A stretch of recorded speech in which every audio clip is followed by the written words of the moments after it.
Good morning, ladies and gentlemen. I'm News 8 digital anchor Luke Laster here from the Wood TV Live Desk. Today is April 12th, and it's a first here at the Live Desk. Matt Kirkwood, we've had many of the members of Storm Team 8, but Matt, you're here today for the first time. How are you? I'm well, thank you. I'm glad I'm finally worthy.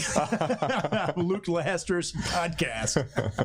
Let's hop into the radar here, folks. We have some graphics that we want to show you, and also there, if you look below our names, hey Luke, hey Matt, any questions or weather-related comments, we'll be able to get them up here and hopefully get them answered for you. But Matt, let's take a look at the radar here as we enter about 10:30 here on our Tuesday morning. Pretty empty right now, but what are we looking at? I'd say 24 hours from now, this radar is going to look vastly different. We have, Luke, about 3 chances of clustering of thunderstorms over the next 24 hours. The next, I would say 16 hours, we're looking pretty good. The radar should be relatively dry, and the system that is going to eventually bring us to rain isn't even showing up yet with this radar view or any of the precipitation that is associated with it until you get west of the Mississippi River. So, to be honest with you, this is going to be one of the nicest spring days that we've had so far. We'll take it. Yeah, unfortunately, the sun's going to fade away a little bit this afternoon, but mild temperatures in the 60s will be for 60s that we've had for April. Nice. Well, hopping into the future here a little bit with this model, what do we have here, Matt?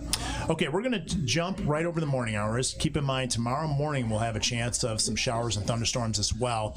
I wanted to start with this time frame because you may have heard, listened to our previous forecast, that we do have a chance of severe weather, not uncommon for spring, and this would be the time frame, I believe, or Storm Team 8 believes, that would give us the best chance of any severe weather. Even though we'll have a chance of some showers and thunderstorms during Wednesday morning, it's this time frame, later afternoon into the early evening, mid-evening, that I think we'll have the best chance of some thunderstorms. And notice it's a 5 o'clock time frame. That's when a lot of people are heading home from work. Rush hour, not great timing.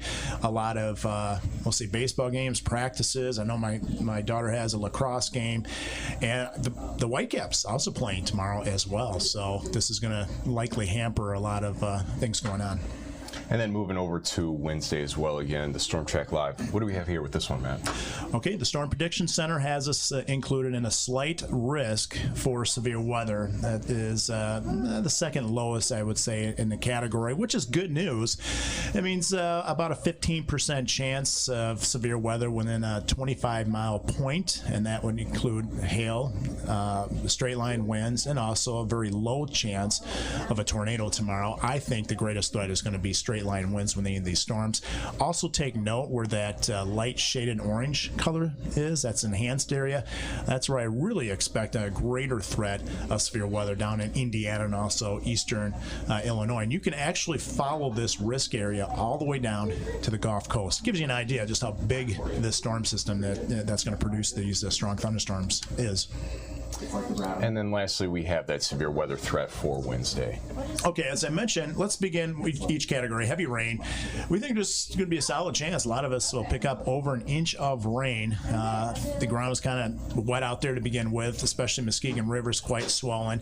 And so we're probably going to add on to that maybe some minor flooding threats, especially northwestern Grand Rapids, depending where the heaviest rain falls. I think everybody has a good chance of 1, maybe perhaps locally 2 inches of rain if we get any training of some thunderstorms.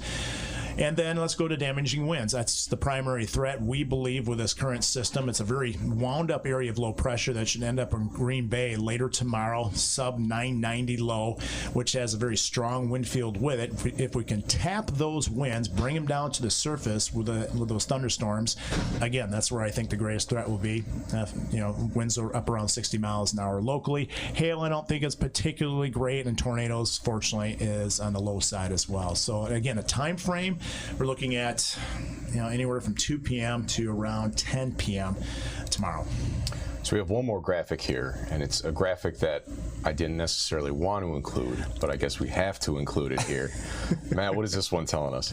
It seems like, Luke, every time we warm up so far this spring, and we have yet to hit 70 degrees officially here in Grand Rapids. We've done it down in Kalamazoo, Battle Creek, and areas just to our south. it's associated with a strong area of low pressure, and it gives us a chance of storms. Now on the backside of low pressure, we get colder air, and that cold air resides around here for several days. And this is really the pattern we've been in so far this spring, begrudgingly so. So if we don't hit 70 tomorrow, we may make it through pretty much to the end of April without another chance of hitting 70 degrees. Our latest date for hitting 70 for the first time in a calendar year for Grand Rapids is May 3rd. I shudder to think that we may do that. But this is Michigan. You can kind of see the mitt there. It's kind of hard to see, but the blue indicates snow, and that would be accumulating snow for later next Monday.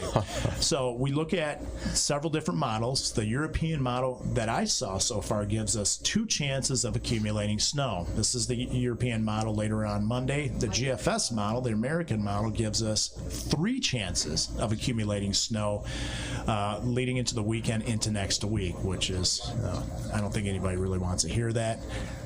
Unfortunately, sometimes I'm the but they need to. harbinger of bad news.